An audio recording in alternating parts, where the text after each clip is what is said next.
And I see that Shane's slides are ready. So Shane is with us. Over to you, Shane. Yeah, all right. Thanks very much. And I'll say thanks for accommodating my tech difficulties there. My entire laptop decided to shut down right before I was scheduled to speak. So thanks for accommodating that. I'm just going to get straight in. Firstly, I'm going to just explain very briefly about where I work. So I'm a researcher at the Economic and Social Research Institute in Dublin. We're a publicly funded research institute, but we're independent from the government. So our aim is to provide independent research to support policymaking, and that independence is important. It means that we make all of our research publicly available, regardless of the policy that it might support, as long as we meet a high enough academic standard. I'm part of the behavioural research unit. This is the rest of the team there. So we're a multidisciplinary team of behavioural scientists, and we specialise in applying behavioural science to policy. So we're a mixed team with 3 economists, 3 psychologists, and Hannah has the title of mathematical neuroscientist. And we work for a whole host of government departments and state bodies in Ireland. We also do some work internationally as well. So our 3 main areas of research are consumer choice, the environment, and health. I'm going to go against all of my natural instincts as a researcher and skip over some details today just to give you some insight into the kind of work we do in each of those areas applying online experiments. Before doing that, if any of you are familiar with the application of behavioural science and psychology to policy, you'll probably be aware that field trials and randomized control trials, they tend to dominate. They're used quite frequently. We use them ourselves, sometimes pertaining to actual fields in terms of our work with trying to help farmers adhere to emissions regulations. And field trials are really useful to answer the question, will this policy be likely to work in the real world? We tend to argue, though, that lab experiments and online experiments are probably underused in behavioural public policy. This is a shame because this approach, we think, is quite good for helping to firstly diagnose the problem, and in relation to that also trying to help us understand the psychological mechanism that's at play. So what is it about people's decision-making in this problem that the policymaker is interested in that is causing the issue? That can then help us to inform what kind of policy might be helpful or what kind of solution might be helpful. We can sometimes test that in a pre-test is sometimes what we call it, with where we'll test different interventions online, select the most promising ones to then maybe test in the field before it then gets rolled out. With online experiments, what we've increasingly found is that it helps us to access more diverse participant samples, ones that are more nationally representative, and we can also do them a lot faster, which has been really helpful for a lot of the work that we've been doing to inform the Irish government's response to the COVID-19 pandemic, which I'll talk briefly about later. But just to give a very brief example of the difference in speed with online experiments, sometimes we'll run experiments both in the lab where we have people come in to take part, and also run the same experiments online. We did one of these before Christmas, in which it took us over a month to recruit 200 people to come in and take part in an experiment in the lab, whereas we were able to collect a nationally representative sample of 800 participants in less than 5 days when we went online with the exact same experiment. Okay, so to give you some examples of the research that we do. So firstly, on consumer choice, this experiment was funded by the communications regulator here in Ireland. It's actually the first experiment that we took online. It's quite straightforward, so hopefully it's a nice enough example to get through quickly. The research question that they were interested in was whether pseudo-technical claims about broadband speeds might bias consumer choice. So by pseudo-technical claims there, I mean things like describing the broadband as lightning fast or turbo fast. So there's a lot of jargon when it comes to broadband, and some terms actually do have legitimate meanings. So things like super fast and ultra fast actually mean something, whereas turbo fast and lightning fast don't. So the regulator were interested in whether consumer choices were potentially being biased by these labels, and then might they need to do something about it. So very straightforwardly, we designed some realistic looking broadband packages and asked people very simply which ones would they be most likely to purchase. So you can see this was all set up in Gorilla. In the control condition, they saw these 4 packages like this. In one condition, we had sort of standard marketing labels applied to them, so just describing this faster, more expensive one as the best deal. And then some people saw this lightning fast one. This is the pseudo-technical label applied to it, and essentially we're interested in whether these participants might be more likely to choose this package or even one of the other more expensive ones. What we found though is that participants who saw that pseudo-technical speed claim on that last package were more likely to choose faster, more expensive ones, but so did those who saw the standard marketing labels. So it was just more of an effect of any label drawing attention to that faster, more expensive package tend to pull people up towards the faster, more expensive ones. What we also tested on that experiment was just a really brief intervention to explain to people what different broadband speeds meant and the kinds of speeds that they would need for different activities and so on. And we found that those helped participants who were initially drawn to or swayed by the pseudo-technical labels. And this has important policy implications because since we found an effect of both the pseudo-technical claim and the marketing claim, getting rid of those pseudo-technical claims wouldn't necessarily benefit consumers.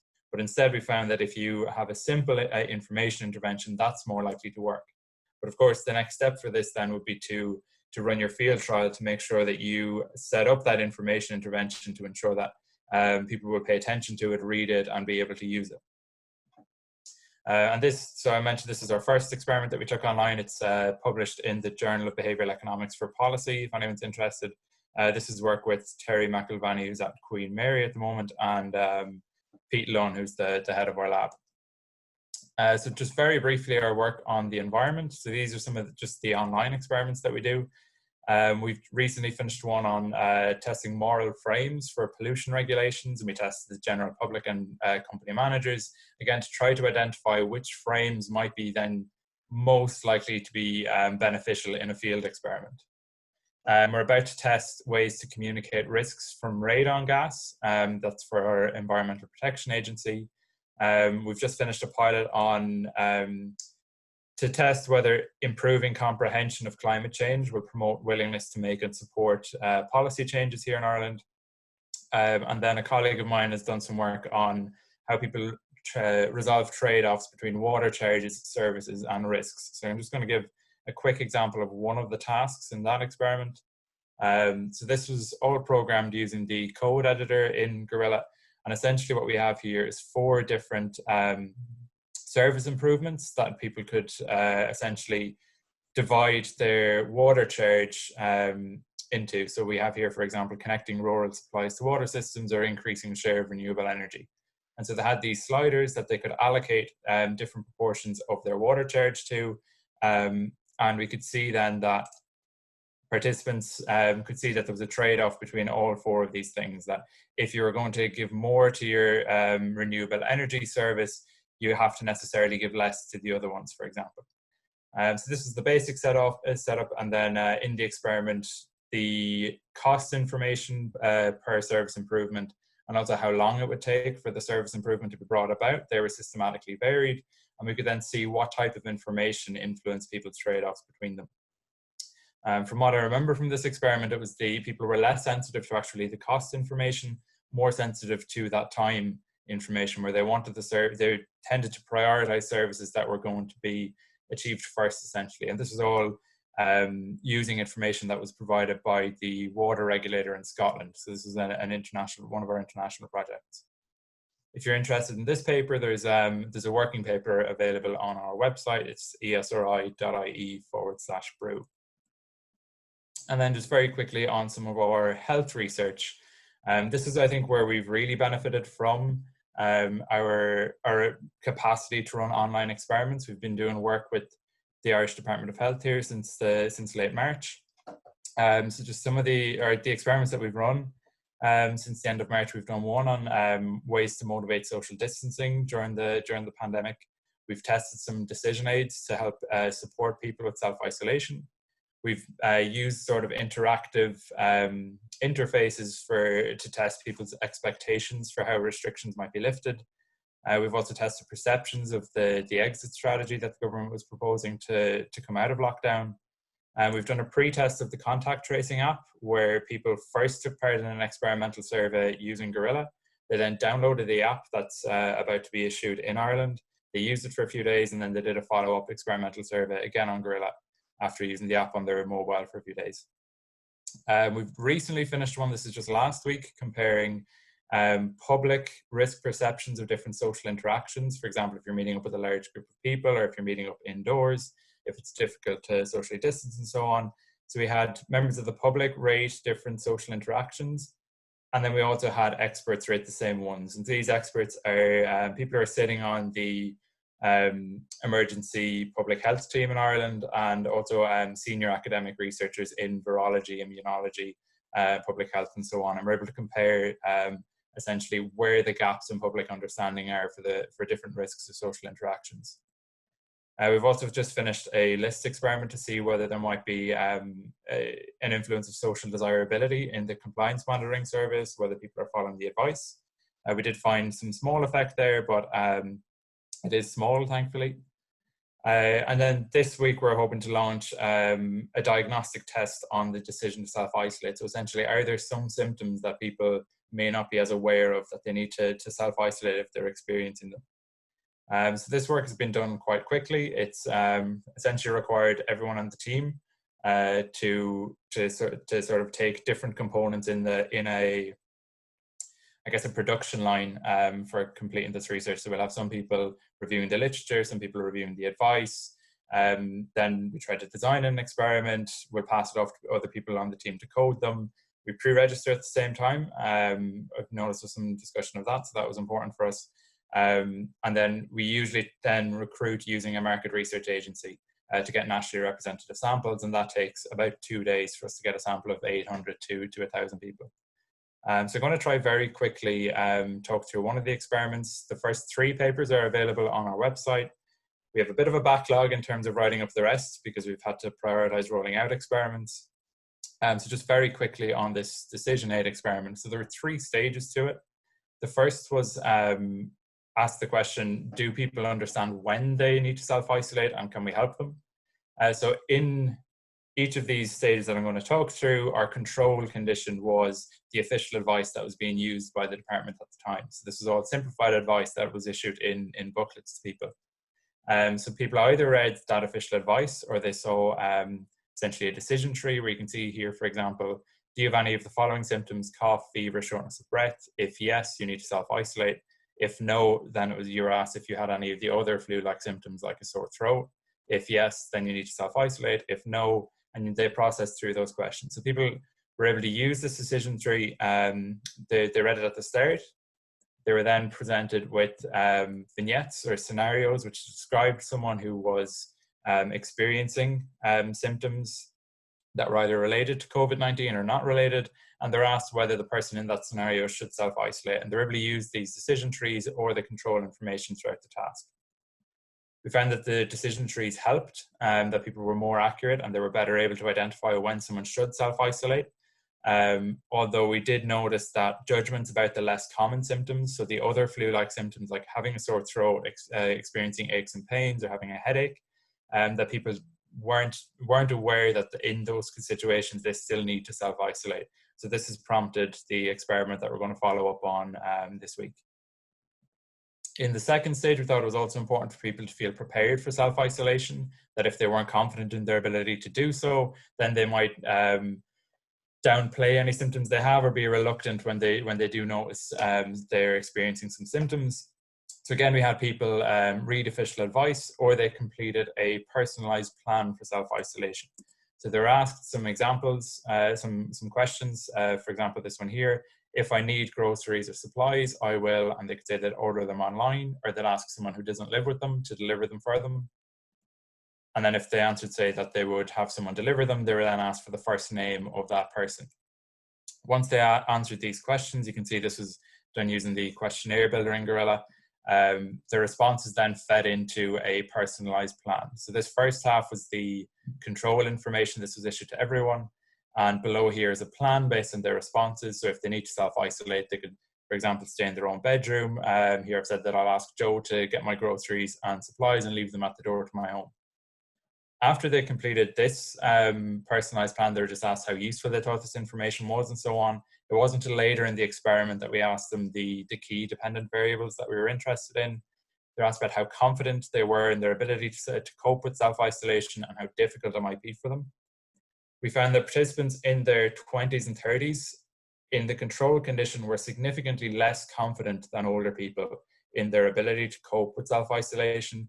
But in the group of participants who used the personalized plan, there was no difference between them, and they were significantly more confident than participants in the control condition.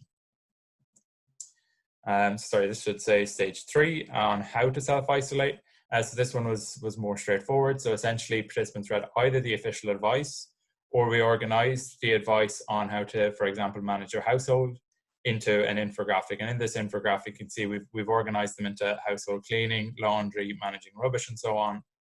And then very straightforwardly, they're asked recall questions and comprehension questions on it. And we saw that participants who saw these infographics that we designed had better recall and comprehension of that information afterwards. So again, this is just a test we were able to do quite quickly, and then these materials were able to be adopted very quickly by our Department of Health.